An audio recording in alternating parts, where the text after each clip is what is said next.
1,13,00,000 பேருக்கு வழங்கப்பட்டு கொண்டிருந்தது. ஆனால் நேற்று முன்தினம் நடைபெற்ற நிகழ்ச்சி மூலமாக மேலும் கூடுதலாக 17 லட்சம் சகோதரிகளுக்கு, அதாவது 1,30,00,000 பேருக்கு வழங்கக்கூடிய நிலையை உருவாக்கி இருக்கிறோம். இன்னும் கூட சில தகுதியுள்ளவர்கள் விடுபட்டிருந்தால் அவர்கள் உடனடியாக அப்பீல், அதாவது கோரிக்கை வைத்தால் அவர்களுக்கும் நிச்சயமாக வழங்கப்படும் என்ற நம்பிக்கையை, உறுதியை நான் இந்த நேரத்தில் தெரிவித்துக் கொள்ள விரும்புகிறேன். நேற்று முன்தினம் நம்முடைய மகளிருக்கான திராவிட மாடல் அரசின் சார்பில் தீட்டப்படக்கூடிய திட்டங்கள் மூலமாக கிடைத்துக் கொண்டிருக்கக்கூடிய சாதனைகள் அடிப்படையாக வச்சு அந்த சகோதரியுடைய வெற்றிக்கான அடையாளமாக அதை பகிர்ந்து கொள்ளக்கூடிய வகையில்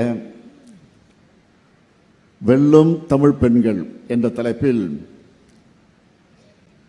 ஒரு மாபெரும் நிகழ்ச்சியை சென்னையில் நேரு விளையாட்டு அரங்கத்தில் நடத்தினோம். நீங்களும் அதை தொலைக்காட்சிகளில் பார்த்திருப்பீர்கள் என்று நான் நம்புகிறேன். அதேபோல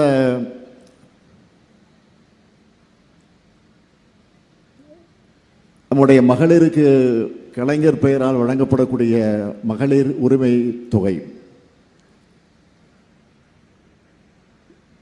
அந்த தொகை 1000 ரூபாய் மாதம் மாதம் நாம் ஆட்சிக்கு வந்ததற்கு பிறகு வழங்கி கொண்டிருக்கிறோம். ஆக நேரு விளையாட்டு அரங்கத்தில் நேற்றைய முன்தினம் நடைபெற்ற நிகழ்ச்சி மூலமாக கூடுதலாக 17 லட்சம் சகோதரிகளுக்கு அந்த 1000 ரூபாயை வழங்குகிற நிகழ்ச்சியை தொடங்கி வைத்திருக்கிறேன். ஏற்கனவே மகளிர் அணியினுடைய உரிமை தொகை, கலைஞர் பெயரால் வழங்கப்பட்ட அந்த உரிமை தொகை, அது மட்டுமல்ல, அது இன்னும் உயரும் என்று கூட சொல்லியிருக்கிறேன். அப்படிப்பட்ட மகிழ்ச்சியான நாளில் தான் இன்னொரு பெருமிதமான செய்தியும் வெளியாச்சு. அதை நீங்கள் தொலைக்காட்சியில், பத்திரிகைலாம் பார்த்துருப்பீங்க. அதாவது ஒரு நாட்டோட, ஒரு மாநிலத்தோட முன்னேற்றத்திற்கான அறிகுறியாக இருக்கக்கூடிய ஜிடிபி, அந்த ஜிடிபி வளர்ச்சியில் இன்னைக்கு தமிழ்நாடு தான் நம்பர் 1 மாநிலமாக உருவாகி இருக்கு. இது ஏதோ நாங்கள் வெளியிட்ட அறிக்கை இல்லை, ரிசர்வ் வங்கி வெளியிட்டு இருக்கக்கூடிய அறிக்கை. நீங்க நினைச்சு பாருங்க, எவ்வளவோ தடங்கல்கள், எவ்வளவோ சோதனைகள், அந்த சோதனைகளெல்லாம் தாண்டி இன்றைக்கு சாதனை படைத்திருக்கக்கூடிய ஆட்சி தான் தமிழ்நாட்டில் நடைபெறக்கூடிய திராவிட மாடல் ஆட்சி. இன்னொரு பக்கம் தேர்தல் வேலைகள், அதில் குறிப்பாக எஸ்ஆர்ஐ என்ற ஒரு சட்டத்தை கொண்டு வந்து அந்த பணி வேறு நடைபெற்றுக் கொண்டிருக்கிறது. இங்கே கூட நம்முடைய எழுச்சி தலைவர், எழுச்சி தமிழர் நம்முடைய தொல் திருமாவர்கள் பேசுகிற போது குறிப்பிட்டு சொன்னார், இன்றைக்கு இந்த எஸ்ஆர்ஐ பணியிலே திராவிட முன்னேற்ற கழகம் எந்த அளவிற்கு அவருடைய கட்டமைப்பு முறையாக அமைத்திருக்கக்கூடிய காரணத்தால் அந்த பணியை வெற்றிகரமாக நடத்தி கொண்டிருக்கிறார்கள் என்று பெருமையோடு குறிப்பிட்டு சொன்னார். உண்மைதான். ஆக அந்த எஸ்ஆர்ஐ பணியில் இன்றைக்கு பம்பர மாதிரி நம்முடைய தோழர்கள் செயல்பட்டு கொண்டிருக்கக்கூடிய காட்சியை பார்த்து எல்லோரும் அதை குறிப்பிட்டு சொல்லுகிறார்கள், பெருமைப்படுகிறார்கள். எதற்கு என்று சொன்னால், நம்முடைய வாக்குரிமையை நாம் காப்பாற்றியாக வேண்டும். ஆக விழிப்போடு நாம் வேலையை பார்த்திருக்கிறோம். ஆனால் அதே நேரத்தில் பாதி வேலை தான் முடிஞ்சிருக்கு, இன்னும் பாதி வேலை இருக்கு.